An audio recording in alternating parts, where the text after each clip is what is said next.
So, I feel like it's a fairly universal experience for younger artists to be sitting down watching a show and then either the cutest guy or girl or the hottest person catches your eye and you are like, oh my goodness, I have to draw myself with them. I know that I 100% experienced that when I was a younger artist.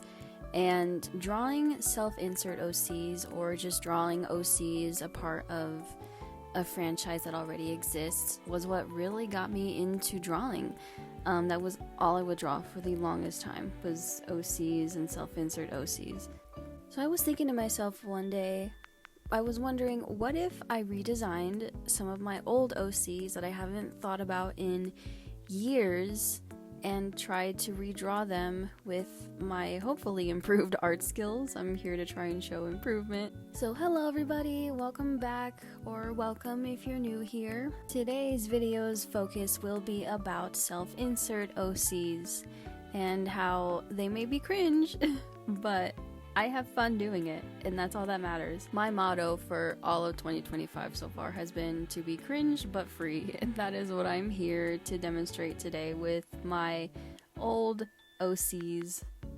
I'm also hoping with this video to make people feel more comfortable and more accepting of people who do make self-insert OCs and make OCs for pre-existing franchises, because I think that's a really neat thing. Like I said, that's really what got me into drawing. I don't think I would have kept drawing if I didn't draw myself smooching these cute guys from these shows. And I think it's just a really neat way to get creative with stuff. So I'm here to hopefully decringify it a little bit. And I want everyone to not feel ashamed about this. If you draw self-insert OCs, or if you have OCs from like pre-existing shows or franchises, please keep sharing it. I want to see it. If you post your art online, or if you post like ship art online, leave your username in the comments or something, because I eat that stuff up. I want more of it. So yeah, please share. I want to make this a normal thing. I don't want people to feel like they need to hide the fact that they either used to make cringe art or that they still do, because it's a part of being an artist. Also, I feel like with the world that we live in today that is crumbling around us and that is covered in hellfire, I feel like some escapism is completely valid. I feel like any way to make you happy that doesn't hurt others is a great thing to do. So in this video, I will be redesigning 3 of my old OCs. One of them, the first one, is technically not an older OC. It's just something that I wanted to do because I've been clinically obsessed with Demon Slayer recently. This is actually what re-sparked me to look at my old OCs. You can thank Demon Slayer for that. But I'm doing Demon Slayer, and then I'm doing My Hero Academia, and then I'm going to do Ninja Turtles, which I have quite the history with all 3 of these shows. But with that being said, that's enough out of me. Let's get into the redesigns.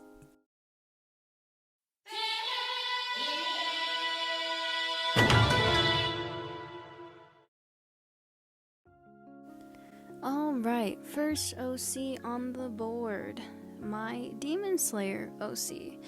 Now this technically isn't a self-insert OC, this is a persona insert OC. My current YouTube persona is like so far removed from me at this point. She's her own thing at this point, and I wanted to draw her in the Demon Slayer universe. Alright, basic information. She is 17 years old. She is Rengoku's younger sister and the older sister of Senjiro.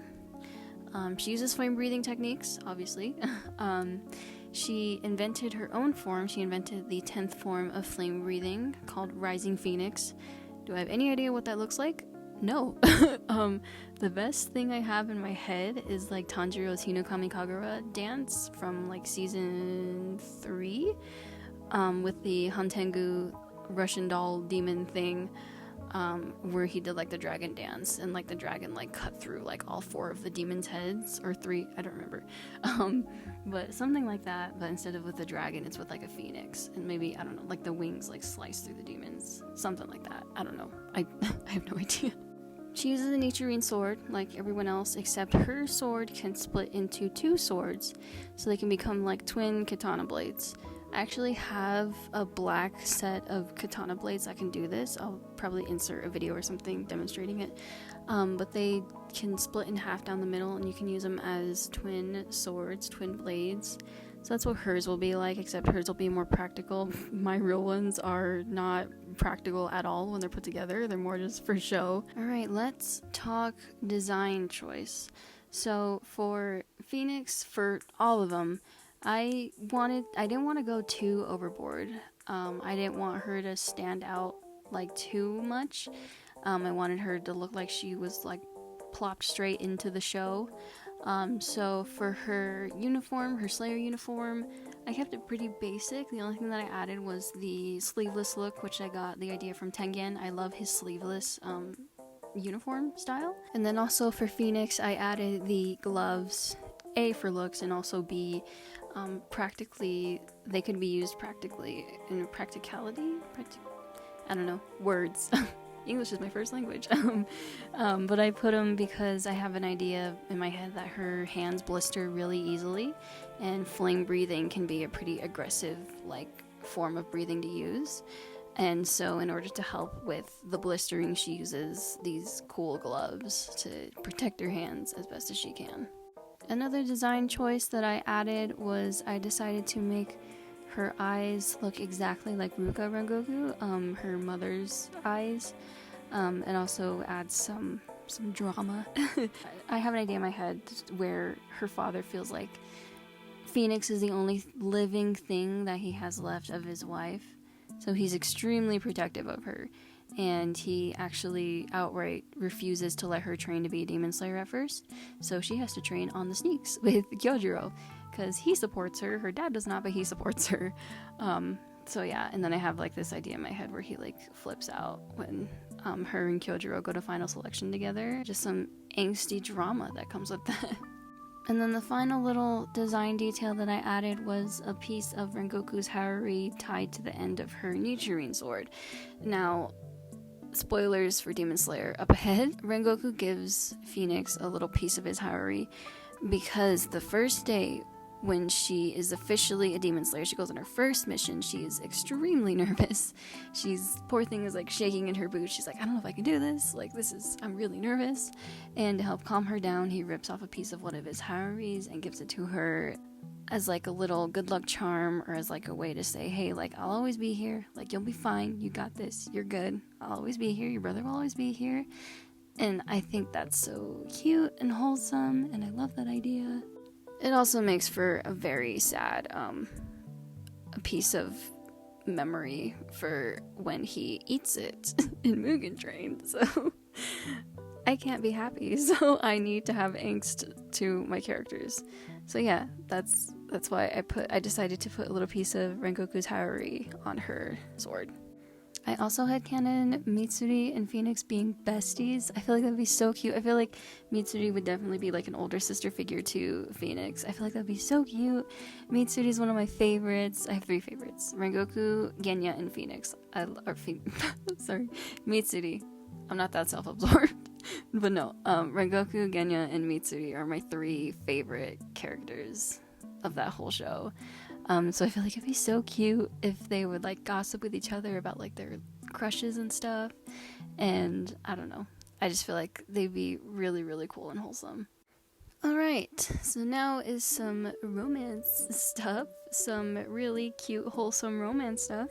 So I decided to put Phoenix with Genya because I love Genya. He's my baby. He's my boy. I want to adopt him. I love him so much. He deserves so much better. Anyway. And for all these scenarios, they're all wholesome. There's nothing like super intimate or explicit or anything, because I think people tend to forget that a lot of these characters are minors. They are children. They are children who should not be sexualized in any way. Anyway. Just some of the things I've seen online with these minor characters is horrifying, so I feel like I need to drill it into people's skulls that these are minors. Anyway, some really cute headcanons that I have. Well, first, I think I don't have a full fleshed out like timeline of their relationship. I just have an idea. So I think I would have them meet right after final selection, when Genya comes back for final selection, because they didn't go to the same final selection. Obviously, if she went with her brother, they wouldn't go to the same final selection. So she meets him after his final selection, where he has to go to the Butterfly Mansion to get like patched up and stuff, and one of the girls happens to be like out sick or something for the day, and Phoenix offers to help Shinobu with the wounded for the day, and she is of course assigned to take care of Genya, and the poor thing is terrified of him. We don't talk about season 1 Genya, okay? We don't talk about season 1 we don't talk about season 1 Sanemi either. We don't talk about his design. I'm sorry, he looks really uggo in season 1. I'm sorry, but Sanemi looks like a rat. He looks like an angry rat in season 1. I'm sorry, but I love Sanemi too, but my goodness, the season 1 designs for him and Genya. Jeez. Anyway, so they meet in season 1 right after final selection, and poor things is terrified of him. And the next time he runs into her, I'm not sure when that would be, but I just know he'd be really apologetic, and he would apologize while being nervous, because obviously poor thing can't talk to women properly. And I think I'd have them officially get together at the beginning of season 2, I believe. One of the cutest headcanons that I have in my head for them is that Phoenix takes an interest in Genya's gun or guns. I don't know if he has multiple or not, I can't remember. And he decides to teach her how to use them. I feel like that'd be so wholesome. Just him like holding her hands, like teaching her how to properly hold it, and like teaching her like gun safety, like how to properly handle the gun. I feel like that'd be so cute and just wholesome. I love it. Another cute little headcanon that I have is that a common pastime for the two of them is to just sit back to back and just be doing random stuff. Like, Genya could be cleaning out his gun or like sharpening his sword or whatever, and Phoenix could be, I don't know, cleaning her or sharpening her sword or just doing whatever. And I have the idea where they could just sit in like complete silence and still just be like content with it. Like, them being next to each other is enough, and I feel like that's so cute. I think quality time is like so just wholesome and cute, and I love that so much. So any form of them just chilling, I feel like is so cute. And one final headcanon that I have in my head is that Phoenix and Genya love to just yap for like hours and hours at the end of the day or the end of the night, depending on if they have missions or not, just about their day, how things were going. And they just yap for hours while everyone else is asleep. I don't know. Once again, quality time. I love it so much. It makes my heart soar. So I think that's about it for my Demon Slayer OC. I need to stop myself now because I will rant for hours about it. I have tons of other things I could talk about. Like I have Infinity Castle headcanons and stuff. Very depressing, but I have stuff. But I will shut up for now. This is the final design. I feel like I did pretty good with. I think this one is my favorite, and I swear I'm not biased just because I'm obsessed with Demon Slayer right now. But I think I feel like I did a pretty decent job about capturing the style of Demon Slayer's anime style. Definitely could improve on some things, but overall, I think this is my favorite one. So yeah, that is Phoenix Rengoku. On to the next OC.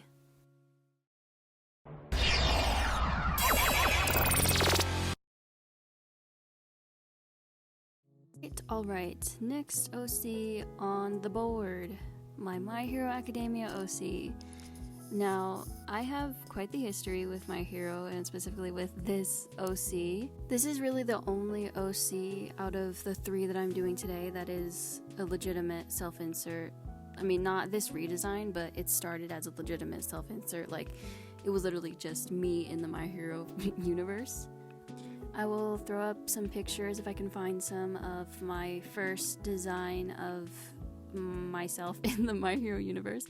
And if I can find the picture, I have the red hair dye, and I really did used to have my hair dyed like that. I used to have the red streaks in the front and then the tips dyed red. Would I ever do that again? Probably not, but I liked it when I did it, so that's all that matters. I don't know if it's still on my channel, but I did used to have a speed paint up of my second design of this OC. I don't remember if I privated it or not, because I thought it was really cringe after a while, so I might have privated it. But I did used to have a speed paint up of my second design of this OC. And with this OC is actually the reason that I have the YouTube persona, the internet persona that I have today. This OC is where the pigtails started, and like where the red pigtails and everything started. So yeah, you can thank My Hero Academia for me having my YouTube persona that I have today. So I was very obsessed with My Hero Academia late 2019, early 2020-ish. That's around 2019 is around the time when I started watching it, and I instantly fell in love with Izuku. I loved him so much that I was like, oh my gosh, I need to draw myself with him. It's cringe, but it's okay, because we're here to embrace that part of ourselves today. So he's the main reason why I made an OC in the first place, was because I really liked him and I needed to draw myself with him. So, some basic information for this new, fresh redesign of my Hero Academia OC. She is 16 years old at the start of the show. Her and Shoto are twins. Her hero name is Firefox, and I guess you're not gonna believe this. Her quirk involves fire. I know. What a shocker. Me overusing fire with my characters? Impossible. So quick basic gist of her quirk for this redesign. I'm deciding to call her quirk Flaming Fox, and it's pretty much just fire bending from Avatar The Last Airbender. She can shoot fire from her hands and her feet and from her mouth. I did add something to try and make it unique somewhat. She has like this berserker state that she can go in.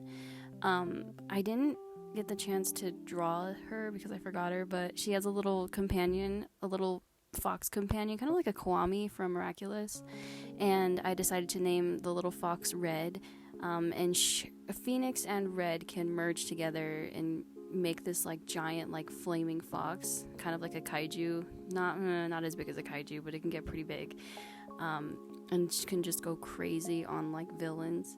But to bring it down a notch so that she's not like super OP, she can only use it in emergencies because of how crazy it can get.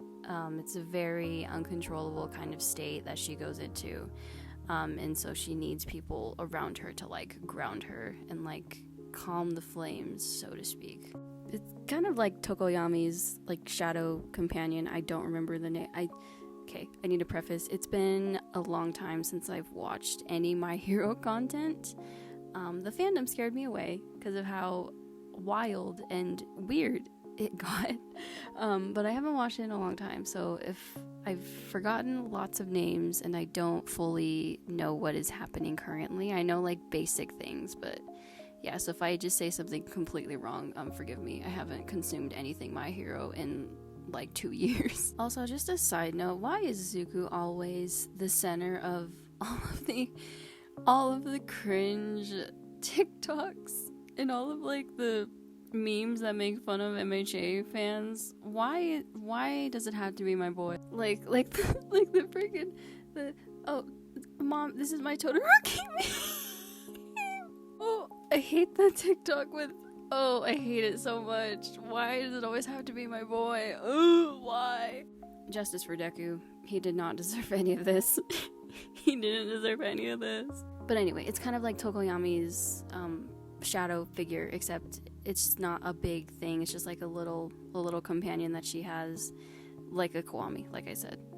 Okay, some design choices that I chose to do for this redesign. I wanted to make her hero suit have like a cooling ability, because since she uses a fire quirk, she can overheat pretty fast, so I wanted to kind of give a way for her to cool down easily.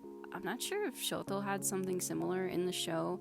I know he had like little wrist things that I gave something similar to Phoenix, but I know he had like wrist things that, I don't know, it might have helped him regulate his temperature. Like I said, it's been a minute since I've seen anything My Hero, so I could be talking out of my butt right now, but I think he had something similar. And I wanted to stick with the whole like fire, or like the whole fox theme, so I gave her gloves like paw pads and like claws, and I gave her like metal fox feet for her shoes. And also for her mask, I made it look like a fox. And a cool little feature that I thought of for the mask, I kind of stole this from another character that I have in the works, like my own original character. The ears can record conversations, so if she's like spying on like a villain or something, or needs to record some intel, she can record it with her mask. She also just has a basic utility belt, just with like medical supplies and stuff on the inside. Pretty basic hero thing to have. Okay, let's talk headcanons, fun facts, just additional information about this original character. Okay, so for starters, like I said, Phoenix is a member of the Todoroki family, and when she decided she wanted to go to UA, her father didn't really care, because he's such a great dad, as we've seen in the show. He was more focused on Shoto and getting him, like, all set to go for UA. So she had to do all of her stuff on her own. She had to enroll herself. She had to do all of like all the nitty-gritty stuff on her own. I don't think she fully would have minded that either, because she wants to distance herself from her father just like Shoto. So I honestly don't think she would have been bothered too much about it, but I do think it would have been like a cut to her ego. She doesn't feel like she belongs at UA at all because of the way her lovely dad treats her. And I think that would make things worse. So yeah, some drama, some angst in there. I feel like Phoenix would be the type to love spicy foods. I always think of K-pop Demon Hunters, when Baby Saja is just sipping at that hot sauce. That's her. She can down anything spicy. She loves a challenge, and she loves spicy food. I also think that this version of Phoenix would 100% be a gamer, and a gacha gamer specifically. I just see her to be the type of person to yap about like a new item she got or a new character that she got to whatever poor soul is around her and has to listen to her yap about it. I feel like that would be funny. Alright, let's talk some romance headcanons, and I'm gonna keep this kind of short because, like the very professional YouTuber I am, I forgot to record the process of making the little like ship art that I made.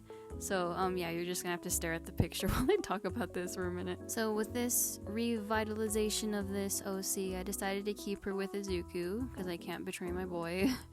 And I think, like with my Demon Slayer OC, I never really had like a timeline in mind of like when they would start dating and everything. So I think I would have them start dating after the sports festival arc.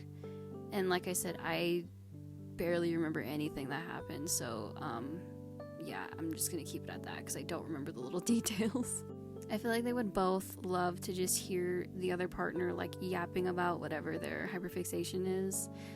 And it doesn't matter if they know what it is or even care about it. They just like to see each other happy. Like Phoenix would sit there and listen to Izuku yap and yap about heroes for hours. Even if she had no idea what the hell he was talking about, I feel like she would sit there and listen because it makes him happy. I also think vice versa with like gacha games and stuff. She would sit there and yap for hours about like the meta and these characters and stuff, and he would be so lost, but he would just be happy to see her happy. I also feel like training together would be another favorite pastime for both of them. I can see them both trying to help each other improve, giving each other tips. Specifically Izuku with his little journal, he would write things down and he would show her like, oh, I have an idea, you can improve this with that, and you can use your quirk like this, and I think that'd be so cute. Ugh. Okay, so I think that is it for my Hero OC. This is the final product. I feel like I did okay. I feel like I could have captured the My Hero anime style a little better, but I think generally it's a pretty okay design. I tried to keep it not super flashy. I low-key wanted to try and go a little harder on the hero suit, but I didn't want her to stick out like a sore thumb. And now we will move on to the final OC.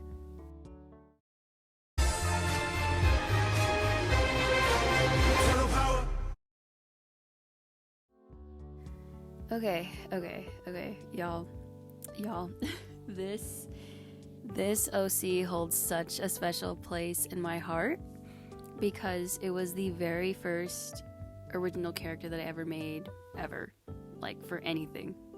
Ninja Turtles was the first fandom that I ever joined, but it's the first fandom that I was like actively like watching the show and like watching stuff on the internet and actively keeping up with the show. This is also the first and I think the only show that I've kept up with from beginning to end while it was airing. So the Ninja Turtles I'm talking about specifically is the Nickelodeon one from 2012, and I started watching around December of 2012 because I remember the first time that I saw this show. So I think I was at my great-grandma's for like a Christmas Eve get-together with like all the family, and on the TV was like Nickelodeon just for the kids, you know, just for background noise. The TV was on, had Nickelodeon, and Ninja Turtles just so happened to be on, and the minute I laid my eyes on Leonardo, the minute I saw that turtle, I'd felt something in my chest that I've never felt before. Little me had no idea what this feeling was. I had no idea that I had a crush on a mutant turtle, but I instantly needed more, and I immediately started like watching YouTube clips and stuff of it, and I was hooked. From then on, I was hooked with that show. I have a decent handful of OCs just for Ninja Turtles, because along with Ninja Turtles, I was also obsessed with the, oh gosh, what's it called? It was an old comic. It was a fan-made comic for Ninja Turtles, and I think it was called Behind the Darkness. And it was about an AU where Mikey like turns evil, and oh my gosh, I ate that comic up. I even made fan art of it. I have like sketchbooks upon sketchbooks of Ninja Turtle fan art and of fan art from specifically that comic series. I'll have to put a screenshot of like the artist's info, or if I can find anything on him. It's been a while, but definitely check that artist out if I do find their stuff. But oh my gosh, I was obsessed with that comic. I remember I would draw while I was drawing like Ninja Turtle stuff. I would have the video. So there was videos of the comics with nightcore music playing in the background. It was like all this angsty music playing while this like comic, like pictures of the comic played. Peak 2016, peak 2015-ish. I don't remember the exact years, but that's just peak 2010 content. And because I loved Ninja Turtles so much, I had to draw my own mutant. And like I said, this was the first time I ever made like an OC for anything. So her name is Blue Streak. Blue Streak holds such a special place in my heart. I love her so much. She's so near and dear to me. I'll throw up some old pictures of some old drawings that I did of her, but I would draw her so much. I loved her so much. So first I'm going to talk a little bit about her OG lore, because this is probably the most fleshed out OC that I have of all of my old insert OCs. So her original lore was she was an Arctic fox that was picked up by Leo on the streets. Don't ask me how an Arctic fox got loose in New York City.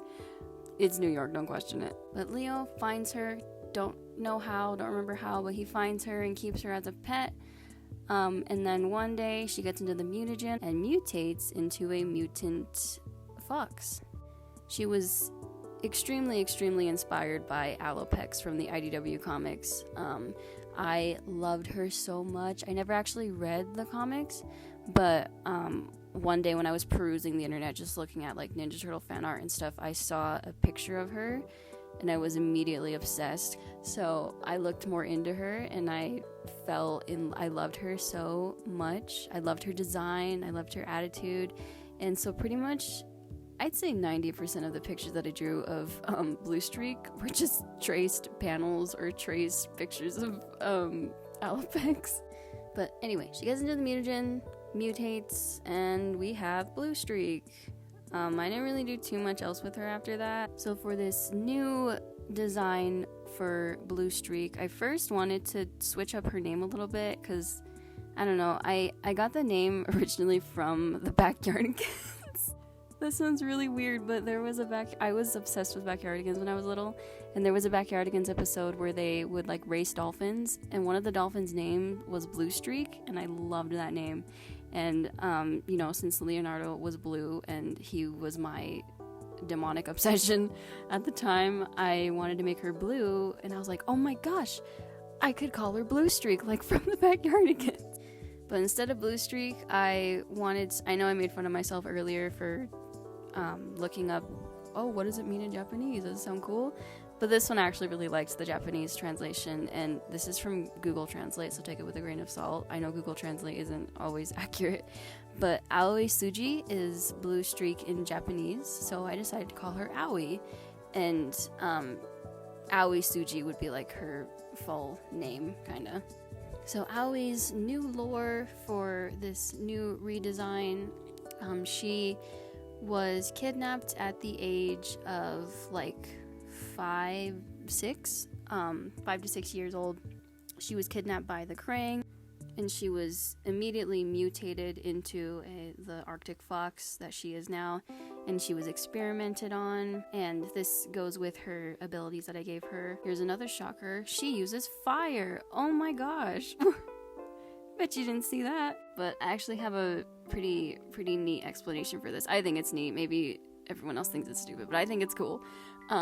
But I thought, what if the Krang wanted to experiment to see if like their mutants could get like special abilities if they were mutated with like a specific element like fire, water, earth, whatever, stuff like that. I feel like it'd be interesting if they experimented with Aoi with like blue flames, and that's how she gets the blue markings on her, is because they experimented with fire with her. And this also gives her fire powers that I will talk about a little later. Now, for her new lore, I have this in my head where she has cellmates, and they were all mutants, and they kind of bonded kind of like a family, and I think that would have been interesting to have for her lore. Because of this family atmosphere, one of the mutants, I have no idea if it would be a mutant that we see in the show or if it would be another character that I would make, but one of the mutants would feel the need to teach Aoi how to defend herself, and that's how she would learn ninjutsu. I'm so smart.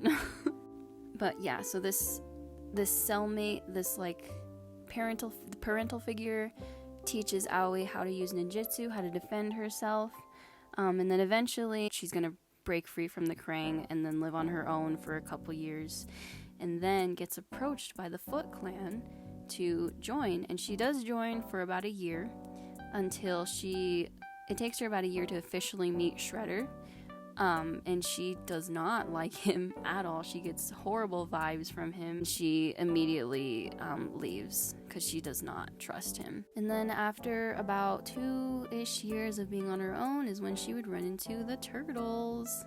So let me talk about her fire powers real quick. So she can produce blue flames. That's why her markings are blue. And she can produce it from her hands and her mouth. And she can only use it when necessary, because I decided to make it very painful for her body to handle it when she does use it. I also think it'd be cool if her like markings glow and her eyes glow when she does use her fire. I think that would be pretty sick. Her weapon of choice is are kunai knives. From my understanding, kunai knives can either be like not big, but like a medium size, kind of like dagger size. And then they can be like small, like little throwing knives. So I have the ones on her belt or on her thigh belt. I don't know what you'd call that. The 3 on her thighs act as like daggers that she uses. And then she keeps like mini ones tucked in the like pouch of her like little thigh belt that she'll use as like throwing knives and stuff like that. Okay, so additional information / mini headcanon / fun facts about Aoi. So first of all, I think that it would be cool to have her be besties with Karai and Shinigami. When she is in the Foot Clan. When Aoi joined the Foot Clan, they instantly became really close. They were the 3 musketeers, they were besties. And this made it hurt even more when Aoi leaves the Foot Clan, because she doesn't want to be associated with them anymore. She tries to keep things chill with Karai and Shinigami, but Karai feels extremely betrayed, so she does not talk. She completely cuts her off, she doesn't talk to her anymore. I think that Shinigami would still communicate with Aoi. Also, Aoi is a massive nerd. She is obsessed with space heroes. You know who else is obsessed with space heroes? I also think she would be a big animal fanatic. I think she would love animals.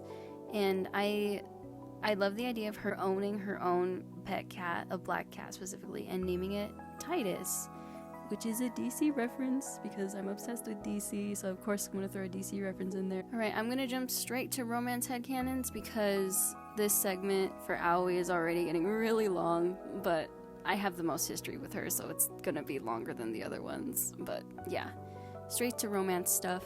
First things first, I want to make it clear Leo doesn't like Karai in this universe, because I hate that so much in the original show. So if you don't know, Karai is Splinter's biological daughter, and the turtles are Splinter's adopted sons. So Leo liking Karai, at first it was understandable because he didn't know that she was his father's biological daughter, so okay, I can get past that. But this dude finds out, and he doesn't stop at all. The show doesn't acknowledge it as a problem. Nope, everything is fine. It's not weird that he likes his sister. As a kid, I didn't fully see a problem. Okay, I didn't like it as a kid because I was like, it should have been I was like, it should have been me. I should have been the one with Leo. So I didn't see it as a problem because of the sibling thing. I was just a jealous little girl. But now, as a 20-year-old young adult, I hate it. I hate it so much. And while they never officially get together in the show, it's still really, really implied that Leo has a crush on her, and she sorry, I get really heated talking about this, so I apologize. But Karai feels this guy up on an episode. She feels him up to try to get him to come back to her side. I'm like, what is happening? Leo says this one line in one episode that, oh my god, I'm gonna crash out thinking about it. So, a little I swear, this is the last thing and then I'll move on from this stupid rant, but a little bit of context. In the show, Raphael likes this alien called Mona Lisa, and they're so cute. I love them so much. They're the best couple in that whole show. Everyone else sucked. But after like a mission or something, Raph and Mona Lisa start making out, start smooching, and it's really cute. And freaking Leo in the corner, Leonardo Hamato in the corner says this thing. I totally get mutants like Karai, but alien lizards? Karai is your sister. What do you mean? What are you talking about? What do you mean? What? Oh my gosh. First of all, mutant and alien are not too far apart. Mutant and alien are pretty much the same damn thing. Second of all, you have a crush on your sister. Incest for the win. Am I right, guys? Anyway. Crash out's over. We're moving on. I really do like Karai. It's just that, oof, that sets me off. So I think I would have Aoi get together with Leo after the season 1 finale. So spoilers for the show. I gotta make that abundantly clear. I've already spoiled some stuff, but I guess more spoiler coming up. So during the season 1 finale, I believe, Leo sacrifices himself to drown the Technodrome. So during the season 1 finale of the show, Leo sacrifices himself to save everyone pretty much. And after that, I think I would have him and Aoi confess to each other, because he almost died. So yeah, I think that would be cute. I also think it would be so cute if they immediately bond over space heroes. So I have this scenario in my head where after like 1 or 2 meetings, she has him come to her hideout, and because he goes to her hideout, of course he'll see all of her nerdy stuff, and I think it would be so cute if he's like, oh my gosh, you like that too? And she's like, oh my gosh, like no one else that I've ever known has known about that show. And I think that would be so cute, because I know how that feels when you find someone who's either just as obsessed or more obsessed with that one niche thing that you really like, and you're like, oh my gosh, like sparks are flying, like, oh my, I think that'd be so cute. I'm sorry, I don't think I ever mentioned, Space Heroes is not a real show. It's just a show within the show of Ninja Turtles. It's not like a real show. It's like a Star Trek parody. One final headcanon that I have, I think it would be really cute for them to like meditate together. I just picture it being like way easier to get in the flow of meditation, being next to someone that each other is so comfortable with and feels safe with. I feel like that would just make meditation all the more easier for them, and I feel like they could bond over that. Okay, so for now, that is it for Aoi. I just like my Demon Slayer OC, I have so much more for her, but this is already gonna be a very long video, so I need to cut myself off at some point. But this is her final design. I think she's probably my favorite, and I could just be biased because this is my baby. This is my first original character. But I definitely feel like her design is a massive improvement from the old drawings that I used to do of her. I really like how Aoi turned out, my baby girl. Alright, and that is all 3 of the OCs done. I'd say overall, I'd say I feel pretty good about the redesigns overall. I think my least favorite is probably my Hero one, and that could also be just because that's probably the show that I've consumed the least out of the recently. It's probably the show that I care the least about right now. But I also feel like I could have done like the rendering and stuff a little different, and I could have maybe added a couple more things to her design without her like sticking out like a sore thumb. But yeah, if you somehow stuck around through the whole video, and if you somehow stuck around even after my crash out over Karai, I really appreciate it. If you would like to see more OC stuff from me, I am 100% down to make more. I already have a video planned just to make a video about my original characters, like with original stories and everything. I'd like to make a video just discussing them. I wanted to make one before I joined Art Fight, but that did not happen because I am so busy. But yeah, I'm so down to make more videos about my self-insert OCs / just normal insert OCs. I have so much more, and the cringe gets so much worse. Just off the top of my head, of the list of insert OCs I made one for Legend of Zelda, Voltron, Avatar: The Last Airbender, and Legend of Korra, Gravity Falls, Teen Titans / DC Comics, the Lorax. I told you, it gets really bad, but I did have one for the Lorax. And lots of other wonderful shows that I used to watch that I can't think of right now, but yeah, I have so many more OCs that I'd be down to making a fool of myself and showing that I did make OCs for these, and I'd be down to redesign them too. But once again, thank you so much for sticking around and watching this whole thing. If you did somehow, this has taken a stupid amount of time to make because I've been so busy with work and college. It's been crazy. This has taken like at least like 2 months to make. It's ridiculous. But yeah, thank you so much for watching. If you enjoyed, maybe leave a like, leave a comment if you want to laugh and point at me for my cringe stuff, or if you want to, like I said, share your OCs. If you have like an art account, or if you post your OC stuff, like put your username in the comments and I will check it out because I eat this stuff up. But yeah, that's all from me. I will shut up now, and I will hopefully catch you guys in the next one. Bye bye.